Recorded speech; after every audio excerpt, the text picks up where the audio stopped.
Hello and welcome back to another episode of A Guide to B2B Podcasting. Today, really excited to dive into the topic of guest scheduling 101 for B2B podcasts. And today, I have our two guest scheduling leads from Content Allies. I've got Noah Tetzner and Mutale Malama here on the call with us. Great to be here. Thanks so much, Jake. All right, so in this episode, the goal is to give you kind of the overarching foundation and understanding of how to approach guest scheduling and some tips on how to do this effectively. So we're going to talk about the importance of friendly interviews when launching a new podcast. We're going to talk about messaging and scripting for when you're reaching out to potential guests. We're going to talk about research methods for how to find guests and ways to get guests that will likely say yes, even if you have a new show. And then finally, we'll talk a little bit about the brass tacks of it. But that's what we're going to cover today. So when we talk about friendlies with guest scheduling, first of all, what is a friendly and why are these so important? You know, one of the great benefits of having a podcast for your B2B companies are the guests that you can bring on the show. And you can form relationships with these guests. Eventually, they could become referral partners, strategic partners, maybe even clients. But in order to get guests on the show, right, these people want to see some traction. So right out of the gate, when you're thinking about launching a B2B podcast, it's important to sort of investigate your own network and see which, we call them at Content Allies, friendly interviews, which of your colleagues would make a good guest for the show. So as soon as you're considering launching a podcast, I would say the first thing you're going to want to do is kind of tap into your network to see what the low-hanging fruit is, who are some friendly contacts that you could have to come on the show. And if you have any industry connections that are big names or thought leaders, that's even better. You know, when you launch a podcast, before we even typically start our standard guest outreach process, we need to have a few guests on the show so that any prospective people see some proof of concept and they see that the show has some traction. So one of the things we always tell people is when they're launching a podcast, the first step is to tap your network and get probably 3 is a good number of interviews recorded with colleagues you already have a relationship with. Love that, yeah, and it's such a powerful thing, and it's so helpful to get more guests whenever we start reaching out to others. It helps you get those first interviews in, warm up with people you know. Just so many benefits to doing those friendly interviews, and I guess the other point I'll add on to that is when people have not brought in friendlies, outreach campaigns have just tanked. If you try to reach out to people you don't know with a show that's not live, that has no episodes, it doesn't work. It's just you get no responses, and so that's why friendlies are just such an important thing. Awesome. Well, thanks for hitting on the importance of that. So first piece of this, get a few people you know, find people in your network, big names. That's step one. That's the most important part with friendlies. Next, I want to toss over to you, Mutale, and to talk about, okay, so we've got some friendlies. We've got a show that's up and running. We've got a few episodes. What are the things whenever we're starting to reach out to new guests, people that is not within our network? When you start crafting those emails, crafting that messaging, how do you think about approaching that outreach? So, I just wanted to give you all a quick overview as to how it is we create our scripts when we're reaching out to people that we think would make for good guests in the podcast. And so the thing to focus on, well, not really essential, but it's worth noting that you have warm leads and you've got cold leads, and the cold people would be people that we have no prior rapport, connection, relationship with. We're completely reaching out to them and they have no idea who it is that we are, versus warm, who we could get through referrals or people that we do have a bit of a relationship with. The script still works all the same, so you can go ahead and use the following information and hopefully it works out for you. So to start off, you want to, of course, type in your subject. That's the first thing they're going to see. And that's kind of the make or break part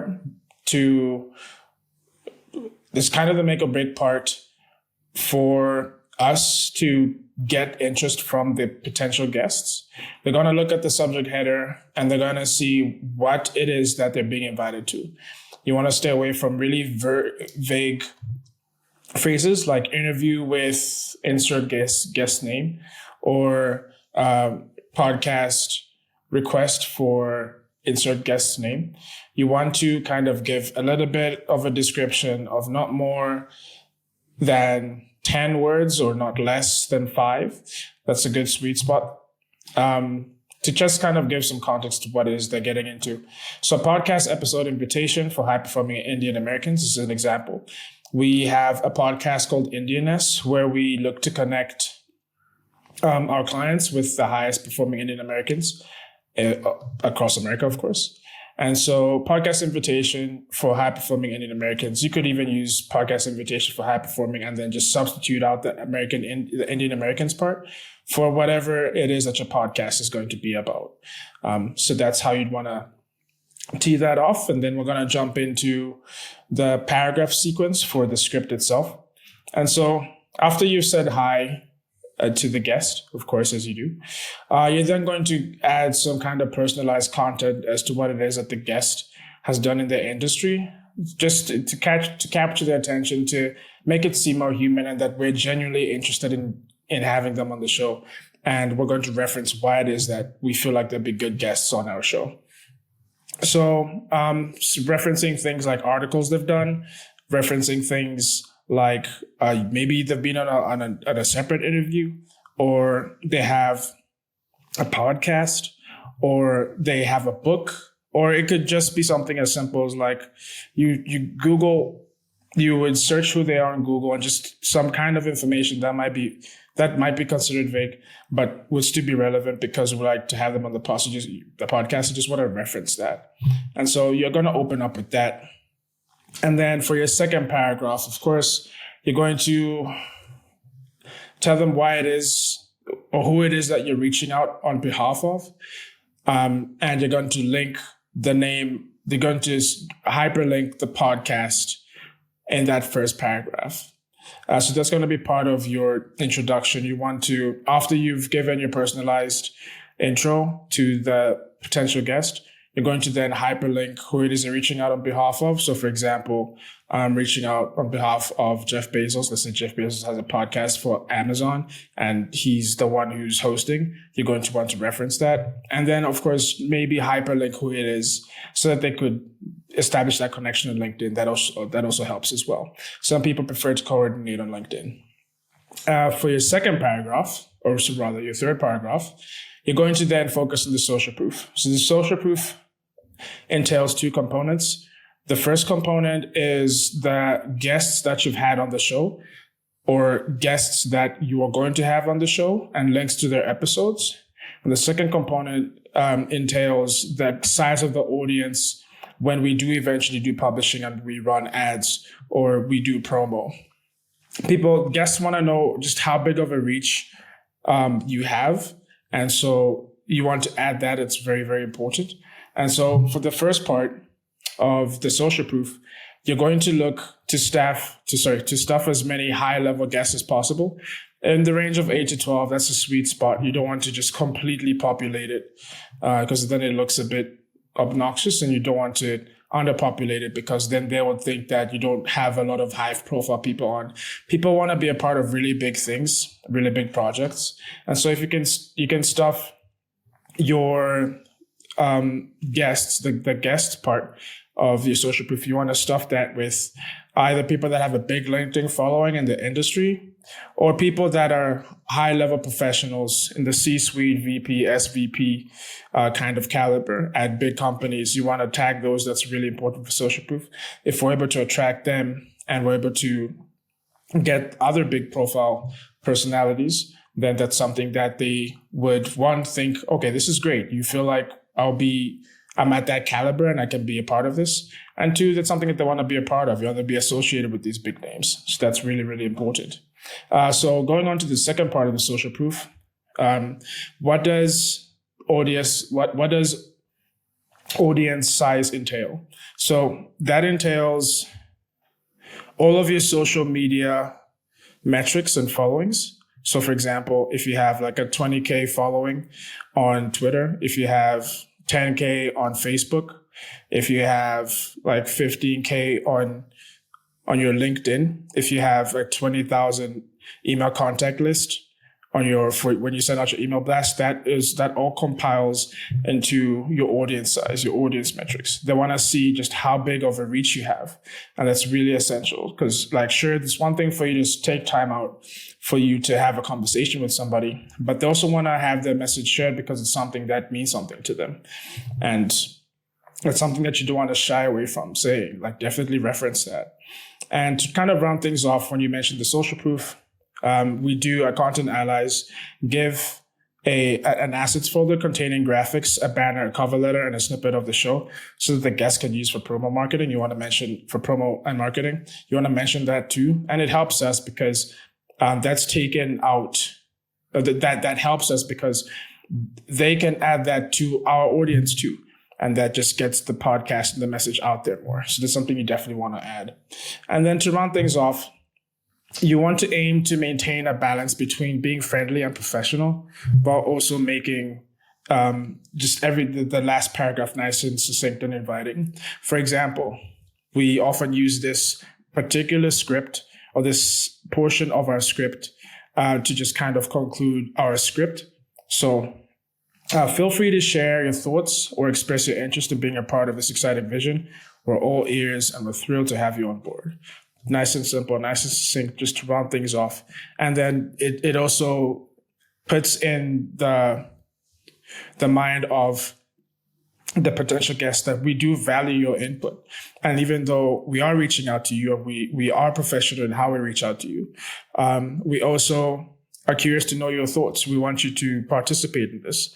It's not just a complete transaction. You come on, we give you an assets folder and an audience. Like, we want to know your thoughts. We want you to be part of this project. Hopefully it's a vision you share.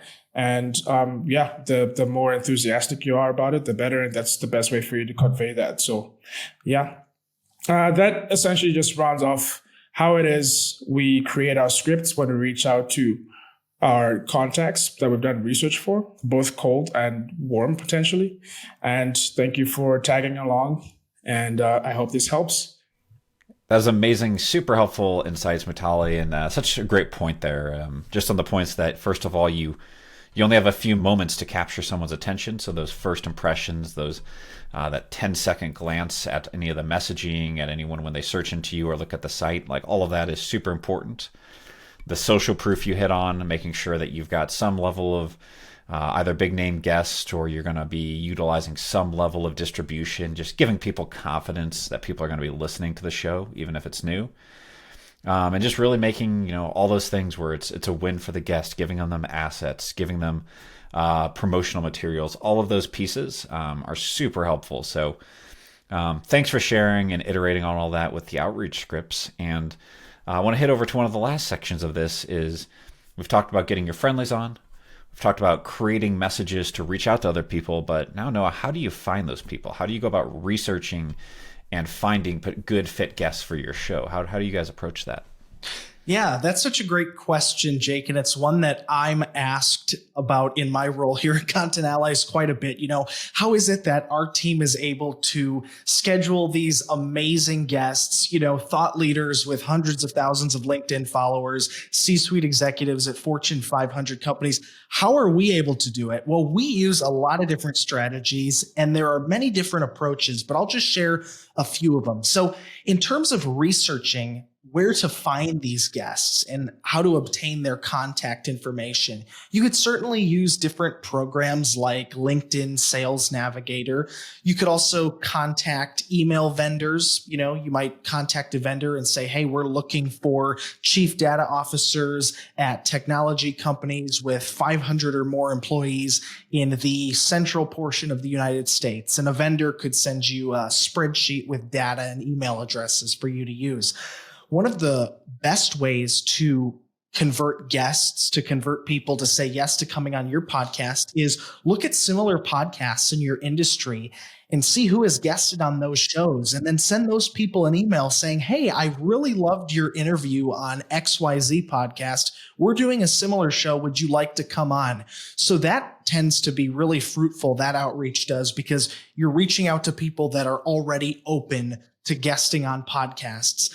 authors and thought leaders, people that are active on LinkedIn and have a social following. Those people are typically very open to guesting on podcasts. Speakers at events or keynote speakers at trade conferences. That's another great one. You can usually find the contact information for those people, right on the website of some of those industry conference pages and so forth. And then once you've sort of, built up a backlog of guests scheduled for your podcast, and you've recorded a number of interviews, asking guests for referrals is a great way to keep your pipeline, steady with a great stream of guests. So those are just some of the strategies that we use and that I'd encourage other people to consider as well.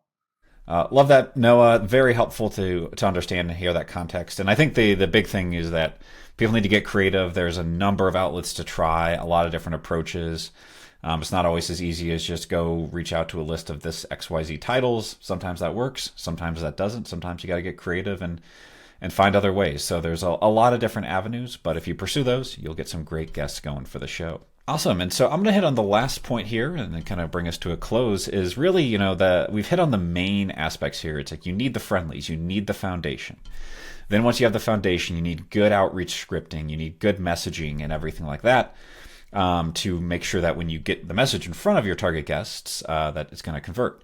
And then you need to kind of research, put together those lists. And then it really just comes down to the work of reaching out to people, sending cold emails, cold LinkedIn messages, whatever that takes, just reaching out.